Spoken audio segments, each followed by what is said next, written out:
I think so. So, all right. This looks like it's not going to be a very long meeting, but I'm glad we've got a quorum for it because we have some business to conduct. One question for me, I didn't see minutes from the March 17th meeting. Did I miss those or um, are they yet to be I'll let Rebecca jump in here. prepared? I'll have them at next week's meeting. It's been a busy time over here. Okay, okay. I'm That's glad to hear you say that, Roberta, because I didn't see them either. I don't, all right. geez, Good. they someplace else? Okay. Well, that's fine. That's fine. So no minutes to approve. Are there any adjustments, additions to the agenda for this evening? Only adjustment is I'll have a little bit of a just a little sort of administrative update on the commission itself at the end of the staff update. Okay, Okay, okay. Do we have a guest? we do. Hi, good evening. My name is Candon Baradaran. I've been a Brookline resident for over 30 years. I grew up here as a child and went to public school here. And I recently decided to stop my job in biotech for the last 30 years and would like to join the Conservation Commission.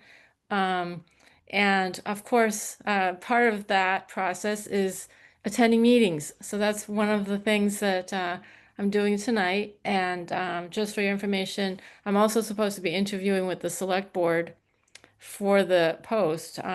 And I will point out that there's someone far more qualified than me that's also running for the Conservation Commission. But I'd like to join you and get to know you better and let you get to know me better. And so that's why I'm here. So thank you for letting me. Good. Welcome. Welcome. Yeah, we're happy to have you shadowing with us tonight, Candon. Thank you. It's great. Yeah, we're just getting underway. So you'll get to see what we're all about. And glad to see you. Thank you. And I'll point out that I just read the beautifully written tree preservation. I'm sorry, the what is it called? My I hope goodness. you're talking about the open space and recreation plan, Candon. Yeah, that for sure, the 2025, but the Urban Forest Climate Resilience Master Plan that was written in 2021, because trees are my passion and I live in North Brookline and I would like to see how I can help, even if I'm not appointed to the commission, but I would love to get much more involved in that.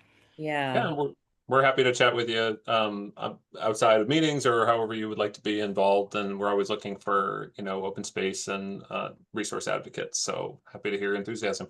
Thank you, Alex. Great. Good. Well, let's get underway. And, let me know, since I'm chairing this meeting, that if my internet gets unstable, because I feel like it today has been a little bit on the fritz, so I can move locations, but here I am for now. And so we've got our meeting, we've got our agenda. First order of business is to review and discuss the additional proposed special conditions with respect to minor changes that we are planning. Oh, thank you, Alex. I thought maybe I disappeared. Planning to add to our standard order of conditions for permits. So, Alex, you want to lead us through this? Sure. I'm happy to give some background. So this is something that we had chatted through at the last few meetings, and some of this came about as this kind of less official nebulous idea of administrative approval. The Wetlands Protection Act and our bylaw, and most likely every conservation commission in Massachusetts has some provisions for essentially exemptions under the Wetland Protection Act, work that does not need to be permitted. But it's a little unclear. It was always a little unclear about what exactly the purview is for someone in my position to be able to approve things outside of a meeting. And so we had chatted a bit about this in a previous meeting, and the idea was if we could codify some of that was consistent with our own wetlands bylaw and with the Wetlands Protection Act as special conditions, then the guesswork gets taken out of it. So essentially what we drafted here, and I had some assistance from Roberta and Pam on this, was looking at adding these proposed special conditions in. Now, this has a big asterisk because of a conversation we're going to have a little later this meeting about the Mass Ready Act. But for the time being, the thinking was that these 3 conditions or something along these lines could serve to meet that administrative approval role and essentially just make official what we've been doing all along.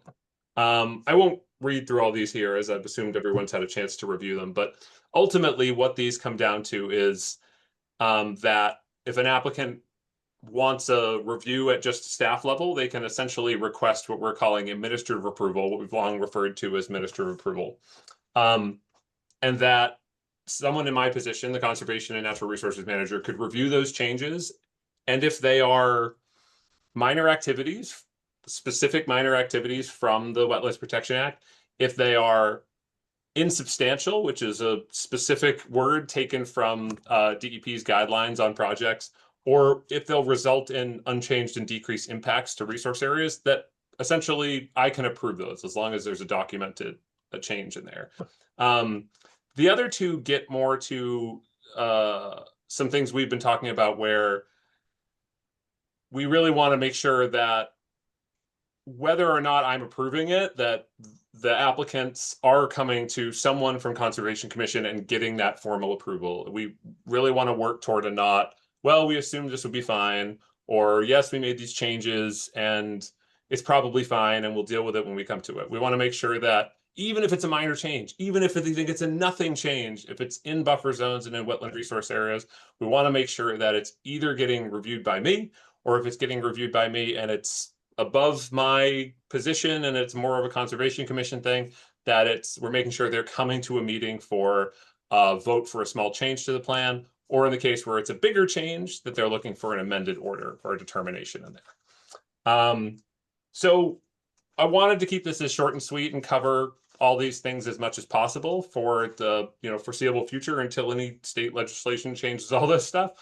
So I wanted to open it a little bit to you folks to see if you had any thoughts, or if you felt like this was too prescriptive or too much, not enough. Does this fit what the commission is looking for a potential addition to our special conditions? I think so. The only thing I might add in 21 would be something along the lines of that you would, not that it may require review, but that you or person in your position would report out to the commission on any administrative or in the field changes, but just so that not that you wouldn't, but that the applicant knows that you will. So even if they I'm just thinking of like the recent one where it was like, well, Yes. Tom said, well, that's great, but we don't have a record of that in our notes or anything, and that whether or not it's true or not, like this would put it in writing that like we're going to hear about it even if Alex said it was okay. Sure. And Yeah. Alex That knows line I that- just added do the trick, Will? Yeah. Yes, I think that's good. Yes, that's a good comment, Will. That's great. Yeah. Yeah. Yeah, the goal is to can't- make this person proof, to make sure our records are well kept, to make sure that it's bigger than the person, and that all that is set in stone.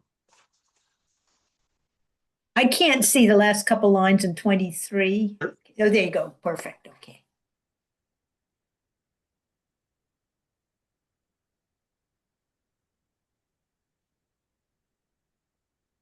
So, and I don't think this doesn't require a vote. It was just basically for the purposes of discussion, because these will show up if the commission likes them in the next order of conditions, and you can decide whether it's, during that voting, if it's an appropriate use of them.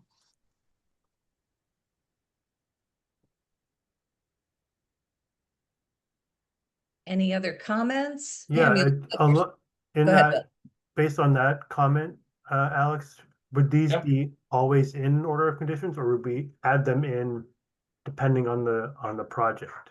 I would envision these, Will, as sort of we have a standard set that we Okay. use for most things. And then there's a sort of a bank we pull from if there's going to be, Right. explosives, or if there's going to be Right. stream crossings and things, but this would be a part of the standard kit. Okay. Yeah.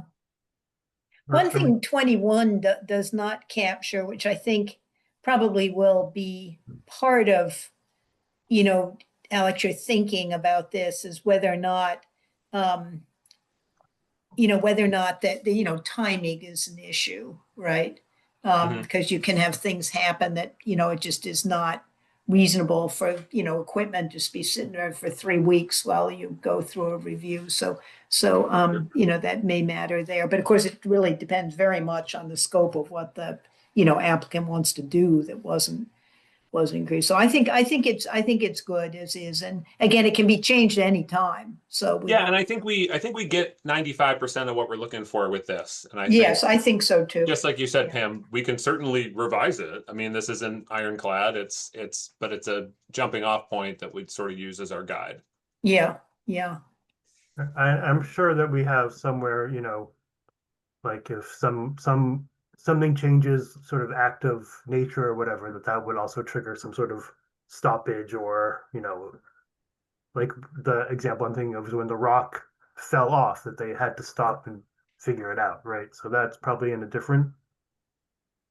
Yeah, I think that falls into the world of, of violations and stop work orders and things like that. Okay. The standard, like there's been a massive breach of protocol and you're no longer, it's not Okay, anything so the that could be site's changed or construed as a, whatever,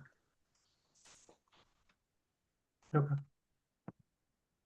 Good. I think those, it's great to get these put together. Thank you so much, Alex and Rebecca, for pulling this together. And as you say, we don't need a vote, but I think we're all in agreement Yeah. that we should begin to add these in our next orders of conditions. So that's good to close that, tighten that up. Any other comments or questions about the special conditions? All right, we're ahead of schedule, but I think we can probably move right along. I'll add in really quick, Roberta, that if, these are our special conditions I view as an organic document. So if during our review of upcoming, when we issue orders, conditions, things like that, if you have an idea or if you have something more prescriptive or more specific, please let me know. And I'm happy to incorporate those ideas, whether it's a tweaking of something existing or whether it's something that's always worked to you and said, oh, we should really have this in here. Like that's what those are for. So I'm very Yeah. open to evolving Yeah. that over time if folks have ideas, or if it's just, I honestly think it's a good practice just to look at it every year and say, hey, this is what we've been doing for the last year. Is there room to, knock something out? And I know when Rebecca and I first came in, we did some tweaking of our own and found some things. So I don't, just because it's worked for us last Mhm. year doesn't mean it's perfect this year. So I think it's always something to constantly Yeah. be looking at, Yeah, that's true. And, we tend to, I think, gloss over a lot of those because we have a lot of conditions and they are standard, but doing a periodic review is a real, Is good. Yeah. especially as things begin to change at the state level. So, Great. thank you. Just another quick question. It seems like this would, in a similar situation to what we just encountered recently, where, like a storm has damaged some trees, and, in a situation where you might think for the purposes of their timeline, it would make sense to approve it in the field. It seems like this would sort of preclude that. And I think so, Sam. And we would have follow. in our bylaw as it is, we have a provision, like our local bylaw has a provision for dealing with hazardous trees, like it's specifically in there. So I think we're covered in that regard. But again, if there's any if there's any room for wiggle room, we could always include that, and we can look at it too in our own wetland bylaw rules and regulations, including that as a general policy thing too. Okay. Yeah. Yeah. But that's a good point. Any other comments?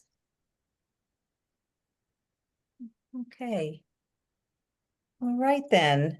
Moving on to another new document, the Wetlands Awareness Brochure. And Oh yeah, we got all the hits tonight. yeah, this Uh, was very exciting to see. Let me make sure I get up the right thing here. Hold on a sec. Dun, dun. My Zoom is acting up a bit. Forgive me. All right. Are you seeing this right in front of you right now? This Living with Wetlands brochure? Am I sharing something else? No, Nope, you're not Okay. you're not sharing anything. Not Nothing sharing we've anything seen. at all. Gotcha. Give me 1 second here. Here we go.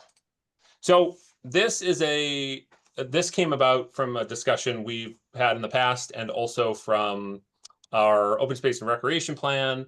The idea was to be a little more proactive in our education of folks on wetlands, specifically for existing abutters and folks that have buffer zones and wetland resource areas on their property. So whether they've lived in Brookline for 45 years or whether they moved here 6 months ago, we thought a proactive education campaign could start with really just mailing everyone some info on this. This is something that a lot of other communities have a brochure, something along these lines. It's in MACC's best practices. There's a lot of sort of models for what these can look like. So I worked with Rebecca and I worked with Katie Weatherseed on putting this together following our, DPW style guidelines. This isn't the most romantic looking thing ever, but we wanted to make sure it looked very official and really had all the information people needed. The goal was to get this across in bullet points that if you're getting this, you should probably check in with me before you start building your deck or build an addition onto your house or pave your backyard, because you might not know you're doing anything wrong. And so we want to make sure that we're not the boogeyman. We're not there to scare people. We're not there to demand that they not do any work on their property, just that they do it responsibly, and that really we put ourselves as forward as possible and say, we will help you and we will make this easy and we will answer the questions that you have. So this is an envelope-free, an envelopeless mailer that could go out. The rough count we put together is around, I think something around 300 or 400 homes could potentially be in the mix of these areas. And so this would be not only a mailer, but it would be a standing tabling resource for us when Rebecca and I are at public events and just sort of spreading the awareness about what we do and making sure people have the tools they need. So open to thoughts and feedback on content, style, if this is a good thing or if it should be binned in a drawer forever, what your thoughts are. Not the last. Bam. Yeah, yeah, I thought it looked really good, and I think you might bring a big stack of them to that Spring Fest thing or whatever. Absolutely, it is, yes. The I'm gonna have you town, hand them out, has all Pam. those government thing, the town government things, and I think it would be perfect for that. And I also wanted to say that I think one thing that is really a difficulty with wetlands protection is that often, and I don't have this problem here in Brookline, but down in our House in Woods Hole, we do, because we're in the buffer zone of multiple resource areas. And Sure. you don't know what the distance is between the resource area and your property, right? And No. it hasn't really been an issue for us because we don't really do anything to our property. So, there's that. But anyway, but I do think that it's perfectly possible for somebody to have buffer zone on their property and not have any awareness at all of what the Sure. What the resource area, because they can't see the pond or whatever it is on somebody else's property. So I think that being able to do a little bit more with that. I think, Alex, you said that we were able to tell that from GIS mapping now where the buffer zones are. That's And right. that's actually a really good thing to help people out. So that they are aware that they have, property that's regulated. Yeah, so we can essentially we have all the whatever mapped resources we have from our GIS layers. We basically can just bump 150 feet out on all those and see how those lines overlap with the parcel polygons, and then all those people can get mail from me and say, hey, remember me, your old pal? What are you up to with those wetlands? So I think it could be a pretty useful tool. And if 95% of people throw it away, but 5% of people come to Concom when they wouldn't have otherwise. Those are all issues, not encroachment issues, they're all compliance issues. And then that's the opportunity for positive connections with people that we're looking for. Yeah, and that would be good as part of a thing at the, when they have that, Spring Fest or whatever it is, when, Yeah. where you get to have your booth and everything and explain all that to people. I think it would be some interest in that. Great. I think it looks good. I think that there are a couple like language things that I thought of, from the did you know part. That's only Yeah. like the third point, I think, the last sentence, contact DPW before hiring contractors, landscapers to see what's required and what may be prohibited. I don't know, just Okay, that's a good maybe idea. less words. And then similarly, the last one, enforces wetland laws and maybe like local town bylaws.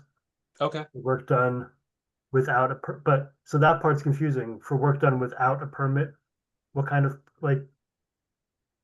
I don't know what without a permit would be. It may require.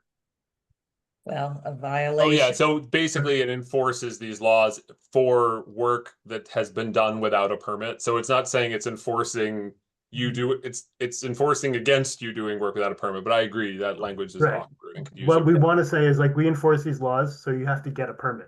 Sure. Or whatever. Right? Yeah. And you're subject to violations if you don't or whatever. No, that's a fair point. Let me take another pass at that bit. Yeah, I thought at the very least the permitted in the third bullet point, there's a lot of talk of permitting in the official sense in the rest of the brochure. So even if you don't change anything else, allowable as a synonym might, prevent Right. Definitely. Yeah. No, it's a good point.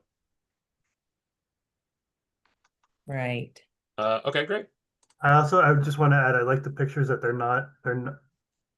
they're actually of wetlands of property, like of abutting wetlands, it's not like from Lost Pond or like I kind of recognize both of them and I'm like, oh yeah, because that's not a part that people are going to see unless they live next to it. So it's two good examples of what they are, which I think is helpful.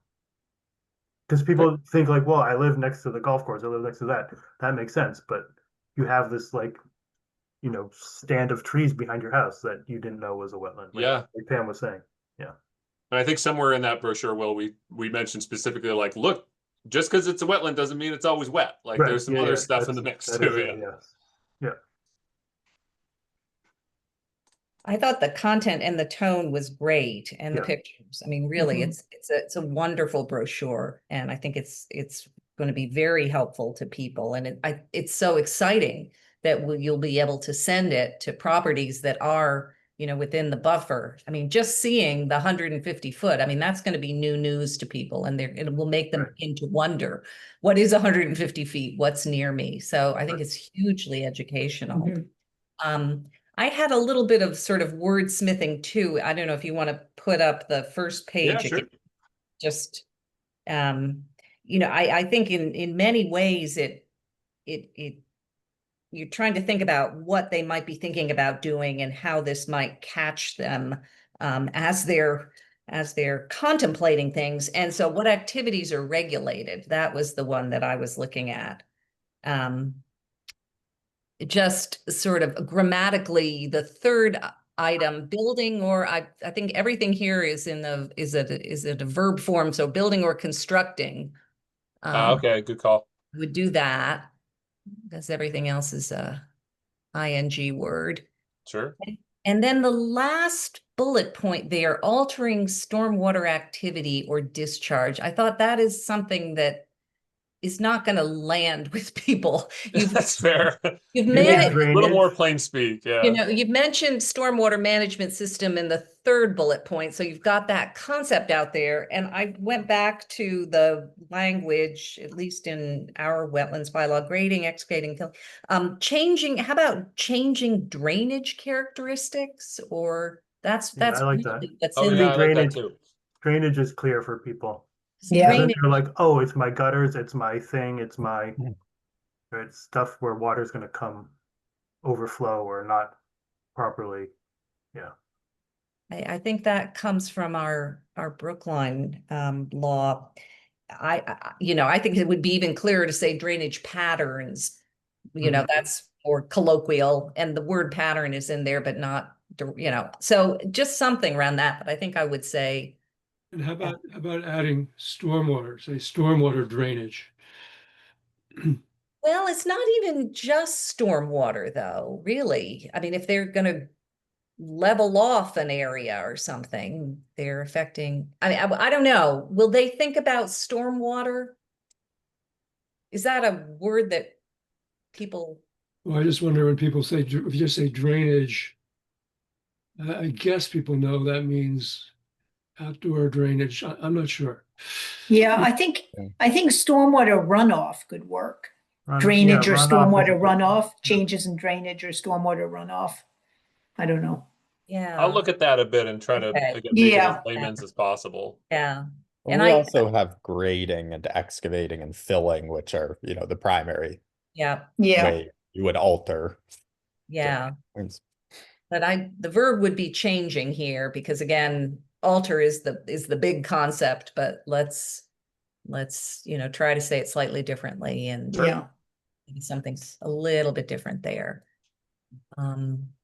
I will also add, just to Pam's point, I like that the what you see is about like cutting, dumping, or building, because it makes you think of like, it makes me think of towns where they don't allow dumping because of whatever regulations they have, and that like it puts Brookline into like those towns people think of are like, well, it's like a town that has a lot of open space, a lot of like water resources, it's more country, or people have that in mind when, at least I do, when I see like a no dumping, it must be like out in the boondocks, but it's actually like, part of the Brookline also, like we don't want things dumped either. I like using those phrases.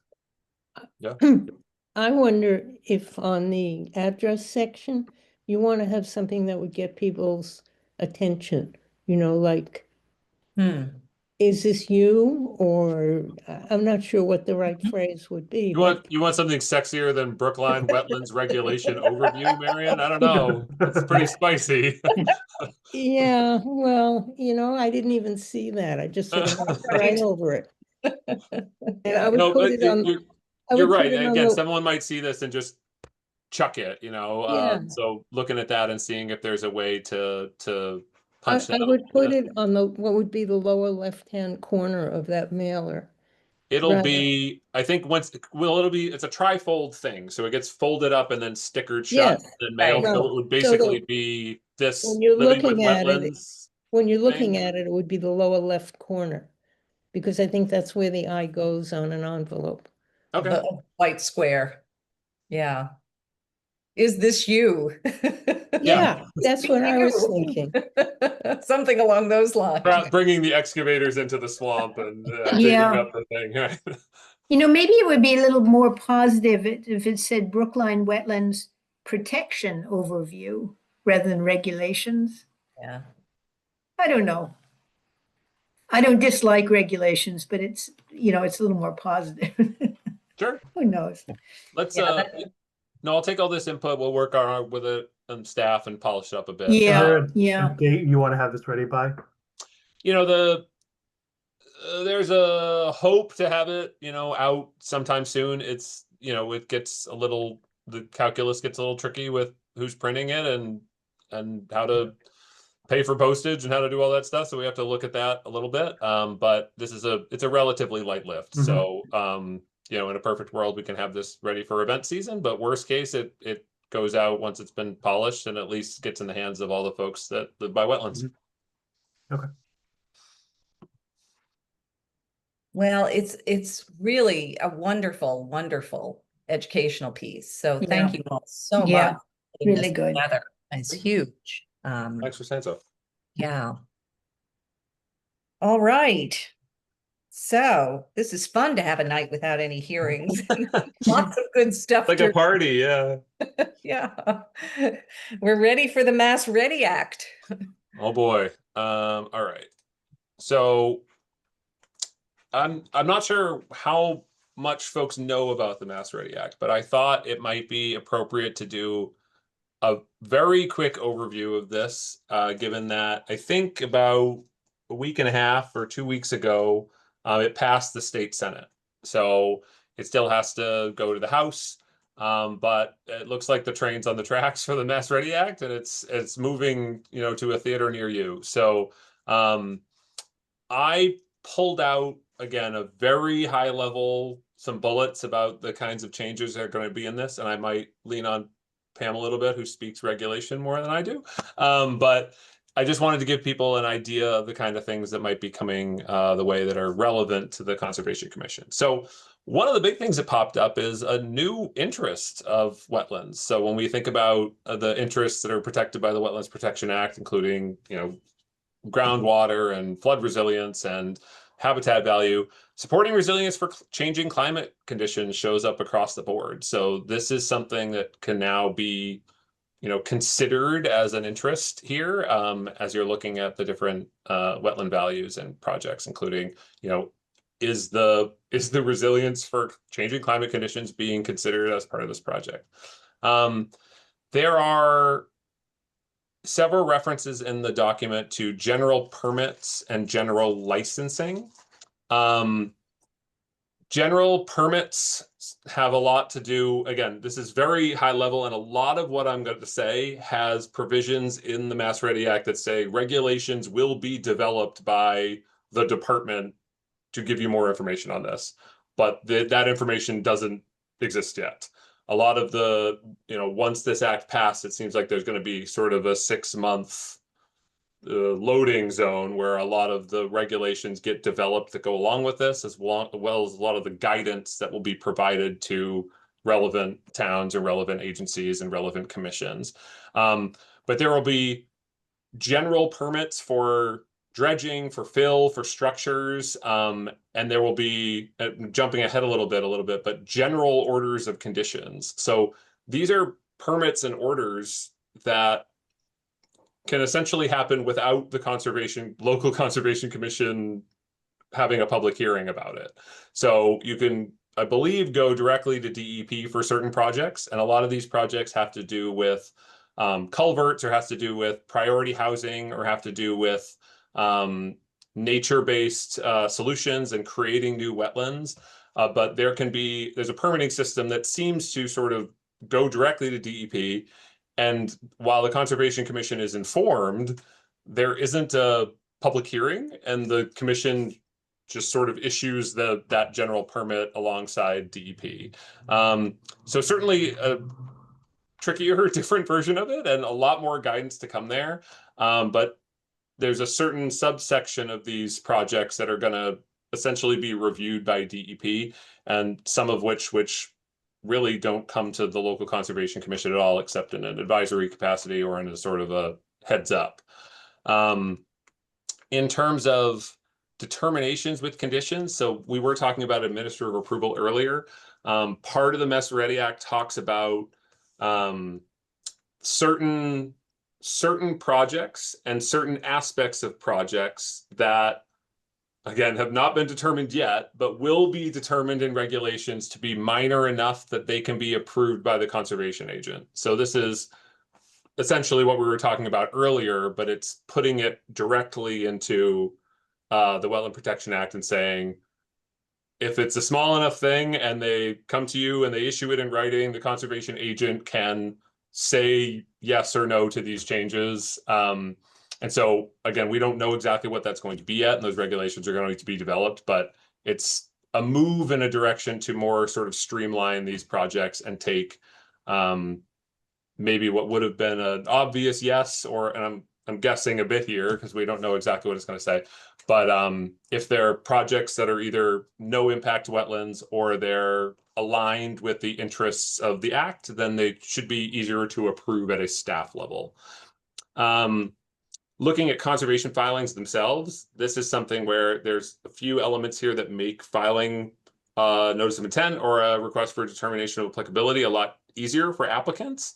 They are no longer going to require you to post in the Boston Herald, for example. You can post on the town website. So Once this passes, we'll make sure we have a really easy to interface portal on our Conservation Commission website or on the appropriate page where that notice can go up there. You can email your notice of intent application to us rather than require physical copies and things like that. So there's just some elements that have been worked into the mix to make the general application process easier for the applicants themselves. It also looks like I added in this establishment of resilient culvert design standards here. That is, looking at culverts is a big part of the Mass Ready Act, and looking at ways to streamline the development and implementation and fixing and changing of culverts, as well as pathways over them. And so it looks like there's going to be the development of sort of a standardized way of doing this, which again will be a streamlined permit, which may or may not involve the local Conservation Commission. So lots of questions. And the last bit, which I did speak with Pam a little bit about, but I don't have on my slide here, is in terms of superseding orders of conditions. It's the case where, and Pam, correct me if I'm wrong here, but I believe, historically, if there was concern about an existing order of conditions that the Conservation Commission issued, and a group of folks or someone wanted to essentially appeal to DEP for a superseding order of conditions, rather than go to DEP, certain projects would go directly to a judiciary decision rather than DEP, which is a sort of a different direction than it has gone historically. So some changes on the horizon, and I don't have a lot of details here, but it's worth reading through and worth looking at some of the changes that are proposed. But especially given that there's quite a lot of them say regulations will be developed, the department will provide guidance, the department will provide guidelines. There's not too much information available on some of these things, but I will open it up to questions here to the best of my ability. Will, you have your hand up. Yeah, I have two questions. One, when you say judiciary, does that like land court or some other kind of body that would? Let me see if I can pull up the exact language here. Give me 1 second here. Okay. While you're doing that, my other question is there, or can you think of a project in Brookline that would have come under this more because it sounds like this is something that's going to try and streamline some projects that get slowed down because of multiple either commission requirements or, I'm thinking of like something like, changing, like, I don't know if people have been to the Blue Hills lately, but there's like a housing development that's right on the border, but of the preserve, but it might have been like, well, it's half Milton, half Braintree, half Quincy. So all of these commissions have to weigh in before, DCR can like start their project. So I can see how this would be like, what, DEP is just going to issue the order and we're not going to worry. We're inform Quincy, Braintree, and Milton and move forward so that we're not taking 3 months to start something and then we've missed the window. So is there something from Brookline that would like, my thought was maybe like a big thing like the golf course or something like that, where they would be able to like get it all done through DEP and just move forward. But I don't know. It would depend, like if it was just sort of, they were looking at just culverts in there, maybe, but I think generally it seems like the DEP stuff, Will, is primarily around the priority housing things, like you said, like, and we don't know exactly what that looks like yet. The act provides some definitions for priority housing, which is sort of an algorithm that's developed. Is it in a natural area? Is it in a burdened community? What are the different things that go into that development? The act makes some provisions for linear projects that go over multiple municipalities. So I don't know exactly how the Muddy River Restoration Project, for example, would have fit into something like this. But if we're looking at big projects that sort of involve multiple towns like that, looking at specifically like the development of new wetlands and new resource areas, and it uses nature-based solutions a lot to like green infrastructure and stormwater control. Those seem to be moving in the direction of these generalized, streamlined permits. So specifically, I'm not sure. And Pam, I do see your hand up, but this section that I pulled out on from the act says for the superseding orders of conditions may not be the subject of a request for an adjudicatory hearing. Any person aggrieved by such a superseding order of conditions may obtain judicial review by filing an application for review in the Superior Court. Okay. Yeah. So it sounds So- like, sorry, just to go back to the other, that it would be sort of like you said, like if there's a new regulation on culverts, then like all the culverts in Brookline would have to be redone, and that would be like would be sort of like an overarching order that would be able to like go forward so that everyone could do them not one by one kind of a thing. I think it would be less about sort of replacing everything existing and more that when the time came to do a project that involved the culvert replacement and things like that, that there will be a very standard way to do it and a standard permit to do it. That's sort of like, Okay. Yep. here are the standards, you do them, and then you get the magic permit that Got it. rather than go through the nuance and things like that of the conservation. Unless I'm wrong, Pam, does that sound right to you? Yeah. I think that's the thing is about the Mass Ready Act, in addition to these, amendments, the Wetlands Protection Act, the bulk of it, by far the bulk of it, is funding for things. And one thing that has a lot of funding for is culvert work, because we have many undersized culverts all over the Commonwealth. And, part of the thinking around it was to, what streamlining could be made, put in place to make all that work go more smoothly. So anyway, and again, what emerges out of all this, is unclear, because there was the original administration bill, Mass Ready Act, which was filed. We now have a bill from the Senate, which has some differences. And then we will also have a House bill. And, it may or may not have things that are different still. And then it'll all have to get worked out for a final version of it. So all this is work in progress. One other thing I think I just would notice that as to the, Will, what you were bringing up is the multiple town situations. There is a provision in the original version. I believe it's still there in the Senate version, which goes to linear projects in multiple towns, and there and again, whether or not this ends up being what's passed or not, we don't know. But anyway, but that provision, and I don't remember the number of towns it would have to go, I think 3 or more or something like that. But DEP would issue a permit for it rather than each of the individual municipalities. So there's that, and the thing about the appeals, this is also a complicated area. The original version of the bill had appeals of the local Concom order for certain types of projects, including, I think, some of the nature-based things and priority housing. There's a priority housing theme throughout here, and also a big focus on nature-based things. But anyway, in the original version of the bill, it would have, for those projects, it would be the appeal of the local order that would go to Superior Court within 21 days.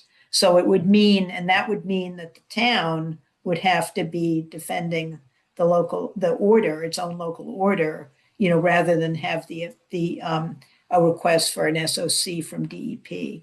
The Senate version came out with what Alex read. There, an applicant or the other people who are entitled to request an SOC would request an SOC, and then a superseding order of conditions, and then the SOC could get appealed to court rather than what happens now when the appeal would go to administrative hearing. So this change from the original version to the Senate version is, I think it's fair to say, makes things easier for conservation commissions. So I think, in looking at this overall, it's, as Pam said, there's a theme of priority housing, there's a theme of streamlining processes, there's a themes of removing redundancy, there's themes of, moving things in the right direction. I think we just have to, we don't know what the next version is. what the Yeah, we next don't version of know. this is. Yeah. And yeah. then once that version comes out, what regulations are birthed out of it? And then a whole new range of tools for conservation staff and conservation commissioners to then, we're working off a lot of legacy information from the existing Wetland Protection Act. And fortunately, we have a lot of institutional knowledge in this room and a lot of support from MACC and from DEP. Yeah. And it's all going to be new, and we're going to have to learn some new stuff. Yeah. But I think, it seems like there's a lot of potential in here for, positive changes and a lot of room for trimming some of the fat, but it's just making sure that we can make it work with our wetland bylaw and see what's going to become more complicated and what's going to become easier. And we'll just, evolve. Mhm. But I'll make sure to keep you informed. I want to stay in touch with DEP and MACC on any updates they have in terms of new versions of this, as well as when they inevitably have guidance on what commissions need to do in order to enforce and administer this, to make sure you all have those resources available, either from, I'm happy to meet with you and discuss it, or whether we want to do training on new stuff. We can make all that work. I'm looking back at the nice brochure that you're preparing, and when you were noting the new interest of climate resilience, I was wondering whether we could even at this stage add that as a value here. The one that always catches me a little bit, especially in Brookline, is provide recreation value. They, the wetlands sort of do, but it might be interesting to replace that with enhanced climate resilience. It wouldn't quite fit in terms of the spacing right now. And we might be getting a little bit ahead of ourselves, but that could be something that will resonate with people. Yeah, I think that's a good point. Yeah. And I think the other thing about this is that I think that there may be things we'll have to work through with our bylaw procedures and make sure that they continue to be as in sync as they can be with what's going on with the state act. Because if they're general permits and general orders of condition happening under the state act, right now things sort of work in tandem, right? So the application comes in, notice of intent under both the bylaw and the state act, and then the 21 days for hearing, 21 days to issue. It's sort of been in tandem, and whether or not how a general permit scheme is going to fit in with that is not fully clear. So we may have to think about that. And I think that more directly to Roberta's point, I think that thinking about our own bylaw and whether or not to add recreation as an interest, whether or not to, that would be, and also, the resilience, we might want to think about that as well. So there may be a number of things that we want to think about, for looking at our bylaw. I think that's a good point, because if you have, and hopefully there's going to be guidance on this, because a lot of communities have local bylaws, but if you have a project that's suddenly covered by a general permit through DEP, but the project goes into the between 100 and 150 buffer zone, are we now offering a separate permit for just the work in that area under the local? Yeah, it's all a little fudgy. We don't know. So we don't. Yes, I think there are going to be a lot of things that we need to sort out and think about what changes, if any, but we need to make for our bylaw. I'm curious how that dovetails into, I mentioned before we can issue these sort of determinations with conditions that are not a formal permit, but it's something that it's a process that we can do that doesn't require a public hearing.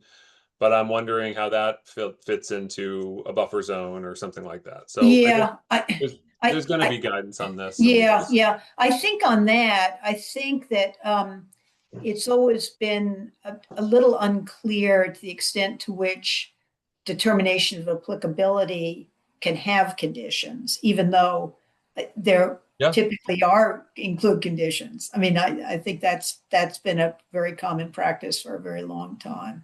So it may have just been referring to that. The other thing is that, determination, there was a fairly kind of strict rule about determinations, that if you were going to work in a resource area, it had to be a notice of intent and could Sure. not be a request for determination. I think that has, it may foreshadow more flexibility around that. So if it's a relatively minor project, you could use it, but it would affect a resource area. You could still use an RDA for it. So anyway, it's all very much a work in progress, though. And so we'll, Rebecca and I'll do what we can to make sure you have all the information that we have and keep everybody informed and see what happens. Great. Well, we'll keep getting ready. Thank you. Thanks. There's also, can I just mention one other thing that's sort of interesting in this? I know we don't have a lot of floodplain in the town, but we do have some. And there is a provision in the Mass Ready Act that would require flood risk disclosure at point of sale.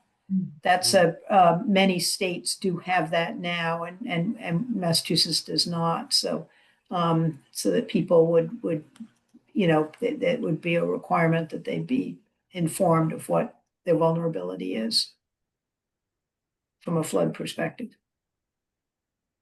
That sounds helpful. Okay. Okay. Moving on to staff update then. Yeah, let's jump back in here.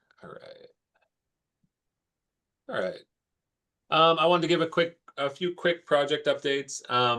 So 1281 over at West Roxbury Parkway is the golf course project. So I was over there a couple weeks ago.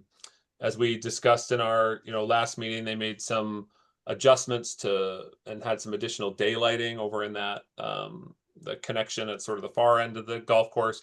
I walked around and saw some of the work that's going on there is really quite something. They've been developing that new wetland. If you remember, there was an existing channel, and they were making sort of a connector channel, but around holes 3 and 4 that would also have a sort of a budding new wetland area in it. That area was all being developed. The new channels being dug out with matting ready for seeding. New areas of the river have been daylighted. It's really an exciting kind of transformation going on over there. One thing I did want to mention is I had a visit with Justin Lawson over there, and they had to make one other small adjustment to that connection area that I'm mentioning before we had the big channel, and then they made this other sort of overflow channel.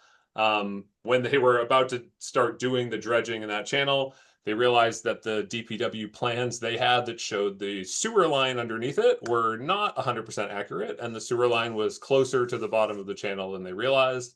They had to make an adjustment to that, that temporary bridge area culvert. So they adjusted it to, I think what's called more of an arch pipe rather than the traditional culvert that was in there. We received a statement from, I asked Mike Tugel to provide me with a statement from them describing any other changes that they had that is in their file now, that outlines that despite this adjustment, there will be no changes to the wetland values. There's no changes to water flow. It's been adjusted to account for that.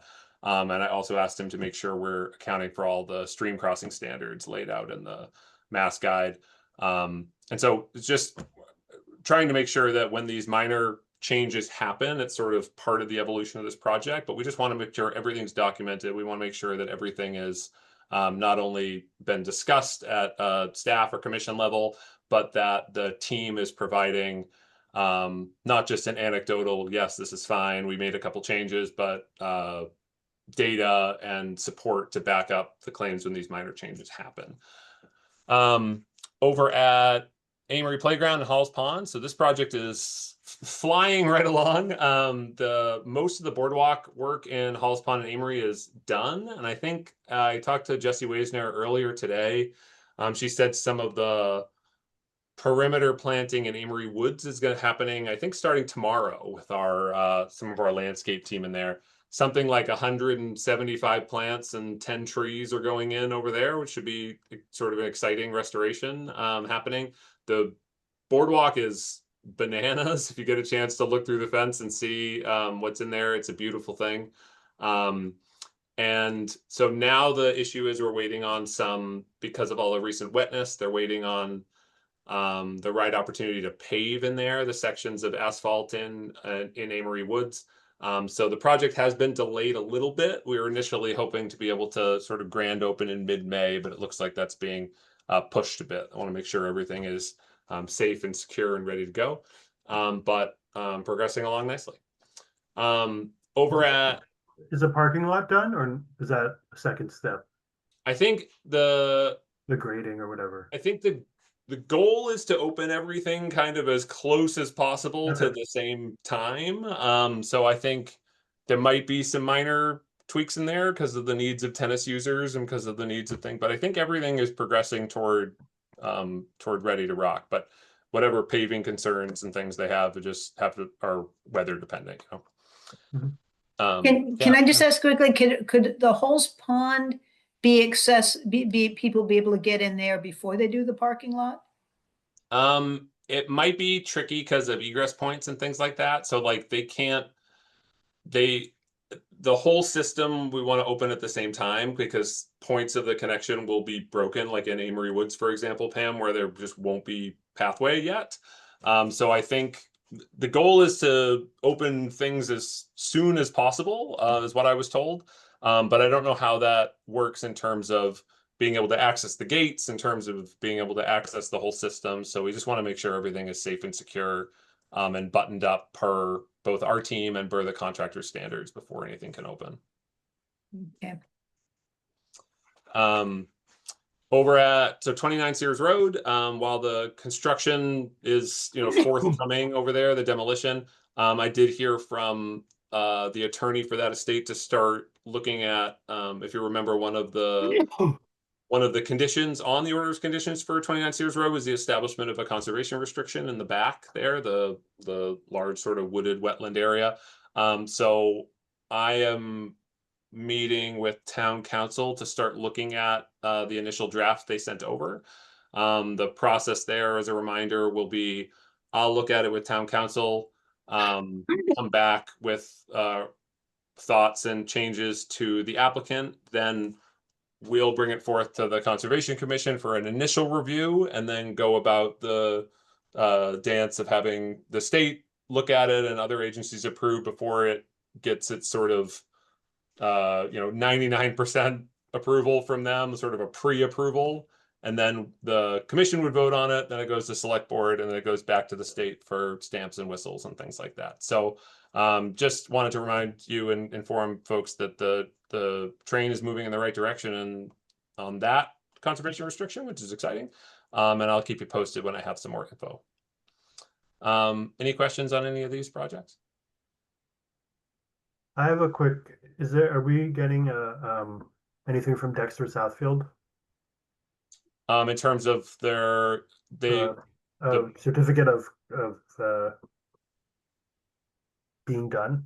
Yeah, they did a certificate of compliance about a year ago, I believe, when we did the review for them for all that work in the back, right, along the field and the maintenance and monitoring they had over there.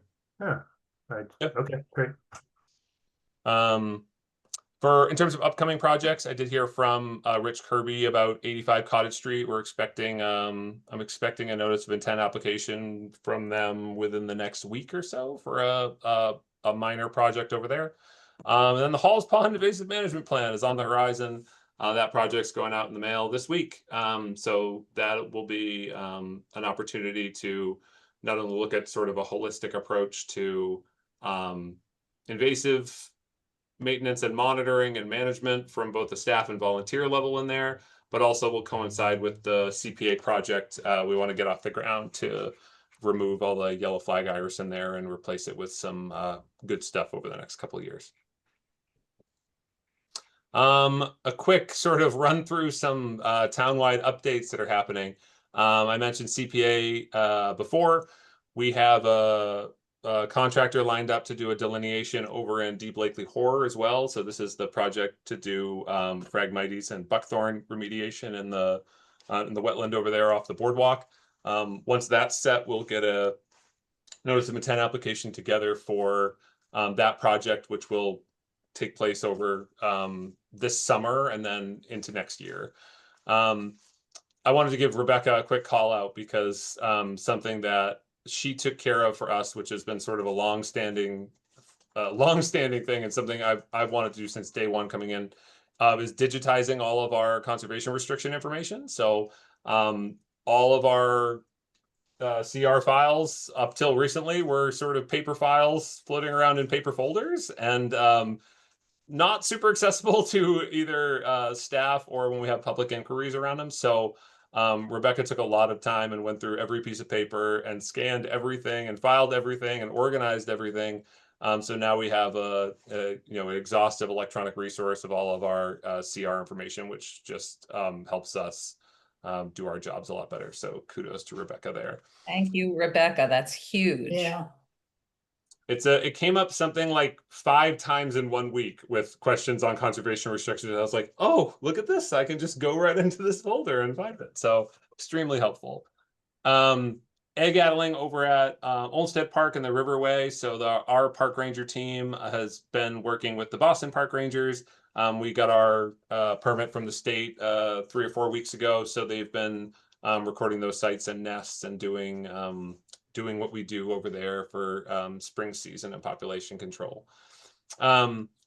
Looking toward, so this is a conversation that came out of the Muddy River Restoration Project Maintenance and Management Oversight Committee, lovingly known as the MOC, looking toward the acknowledged water level issues that have happened in the Riverway following the restoration project. This is, referred to colloquially as the mud flats.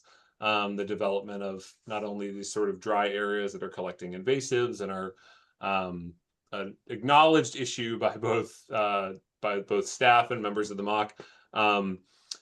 We don't know what the best solution is for this. So the MOC has sort of been in conversations with state legislators to look toward a Muddy River water level alternatives analysis to start the process on, well, let's look at a range of potential solutions and see what is going to be doable. The Muddy River is this entity that has lots of associated community organizations and a lot of stakeholders and municipalities and state agencies, and a lot of folks have their fingers in the pie. So it's a complicated thing, but we're starting the wheels in motion on looking to see what can be done about that issue and see what really our first steps are in that process.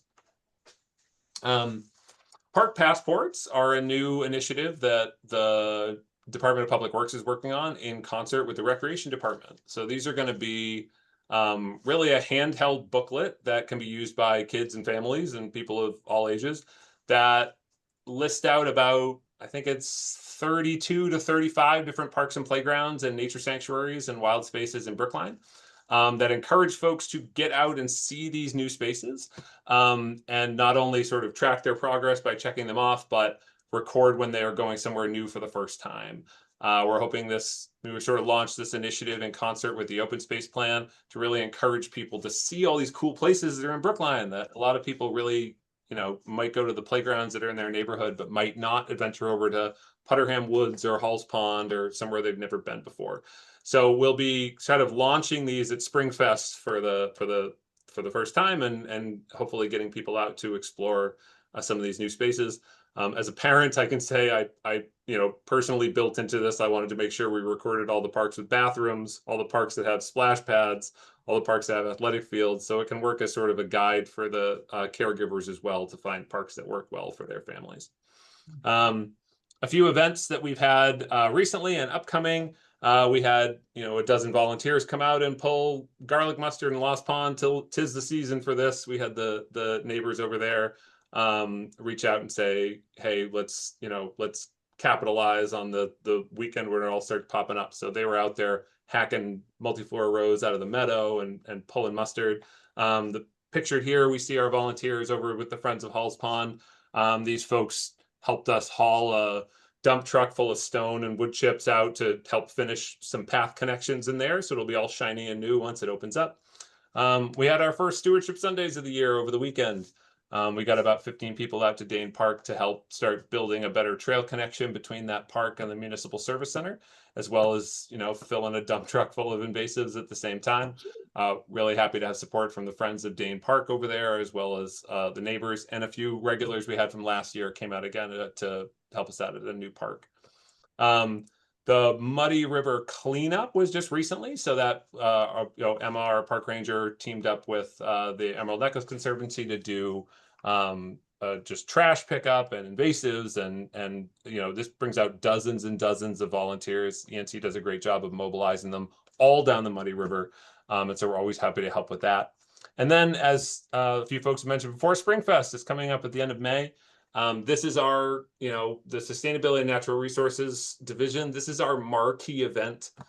This is, Rebecca is putting her blood, sweat, and tears into this event to make it the best Springfest yet. I really encourage commissioners or anyone listening to this meeting should really come check it out. It's a great opportunity to, meet all the, not only DPW staff, but all the community partners and all the town agencies that come out to push these green initiatives. And it is not just walking around and getting a stress ball and a pamphlet. Everyone there does a really interactive activity. It's all about education and engagement. So, and it's a really cool way to check out the Emerald Necklace at the same time. So that's my push for Springfest. We want to make sure to get as many people out there as possible. What are the hours of Springfest? Springfest is, I think, 11 to 2, Rebecca. Does that sound right? Yep. And where is it? It's at Overlook. There we go. Oh, yeah, okay. Do you want volunteers from the commission? And if we do volunteer, who should we volunteer to? That you, Rebecca? Yeah, you can definitely reach out to me. Our person who's managing the Zero Waste team will be definitely looking for some volunteers to manage waste stations. So if you're interested in telling people all that is compostable or not compostable, we'd love to have you. And if anyone wants to come, sit a while with me at our passport table, we're going to be answering questions about parks, encouraging people to go to new spaces and sanctuaries and try to get these new tools out into the public's hands. So if you want to come, please come as a visitor, come as a volunteer, come in a capacity. We're happy to have you there. So that's all I have for staff update. The one bit I did want to mention in terms of sort of housekeeping for the commission itself, as Kandan mentioned before, we are actively interviewing for new members of the commission. So I wanted folks to know that, one, that is an ongoing process. And then two, one of the things we'll be looking at a commission level is once we're shored up and up to our, full membership, the commission will be thinking about chairs and vice chairs, what elections for those look like. What I think it's worth revisiting a conversation that we had a little while back about what is the best structure for this meeting in terms of revisiting the idea of some hybrid meetings. Is this an hour and even a day that work for everyone? So I think we just want to make sure with whatever the membership looks like in the future that it works for all the members of the commission. So just wanted to put in your heads that there's all those operational things are coming down the pipeline. If you have thoughts about that, if you want to learn what being a chair or vice chair entails, or if you're interested in any of that, please reach out to me and Rebecca if you have any questions about that. That's all I got. That's a lot. Thank you, Alex and Rebecca, really. Any questions or further ideas from members of the commission?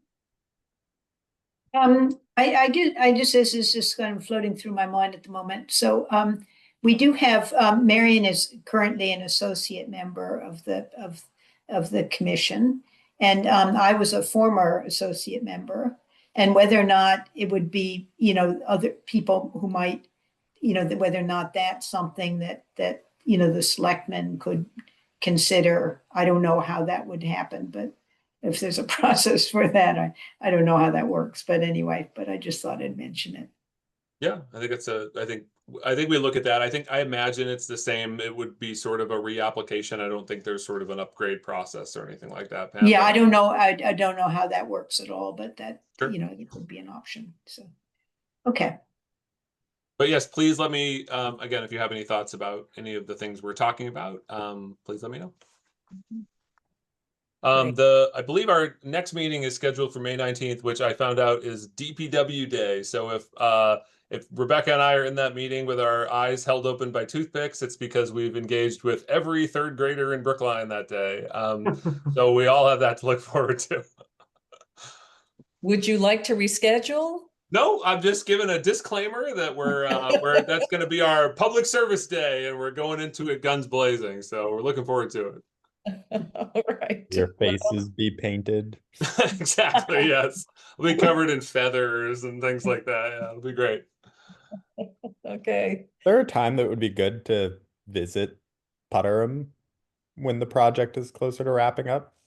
I'd just be interested to see Yeah. that. Not as Putterham Woods is they at least soft open, Sam, and I know that they're working on some ongoing projects with signage and with some additional amenities and things like that. But you can. I meant the golf course project. Oh, the golf course itself. Yeah. Yeah. Yeah, I think that's a good idea. I think setting up a site visit for like late spring, early summer, so that we can get a glimpse of all the things happening and then come back. Are they with going to questions. open this year for actual golf or no? I know some of it is there's sections closed specifically right now because of things, but I think they have minds to open at least portions of the course Nine sort of holes when or they whatever. can. Course is open, they are playing. Okay. Okay. Yeah, I think a No. site visit would be good. I That agree. was the first, and when we did the site visit, it's first and only time I've ever been in a golf cart. Pam, So that I can't wanna be go that again. can't be why we're going. We have to go for other reasons. and driving this time. Yes, we don't need to put that comment in the minutes. But let me talk to Justin. Let's see if we can find a time to schedule that, because I agree. I think that would be a great, given the heft of that project and given the Yeah. state of what's going on, I think it would be great to have the commission get eyes and then maybe have a follow-up visit where have a follow-up meeting here where representatives in that project can answer questions that you have. Because Yeah. the site visits get a little dodgy in terms of what you can say out loud. Yeah. Right, right. But it's such a massive project. That's a great way to Yeah. help us. Yeah. Yeah. Good. Good suggestion. Okay, any other ideas before I take a motion to adjourn? No? Hearing none, I move we adjourn. All right. I second. Will seconds. Let's see. Sam, Yes. Pam, Yes. Werner, Yes. Priya. Yes. Yes. Hello, Priya. Will. Yes. And I vote yes. So good to see everybody. Condon, thank you for joining us. And Alex and Rebecca, thank you so much for all that you're doing right now. Yeah. Yeah. Yeah. Thank you. And thank you Really. for letting me join you. It was really wonderful to meet you, and I'm looking forward to meeting you in person soon as well. Okay, good. Thanks Yes. for coming out. Same here. Take care. Alex, I'll Good give night, you a everybody. call. Thank you. Perfect. Good All right, night, have everybody. have a good night, Good night. everybody. Yeah. Bye. Bye.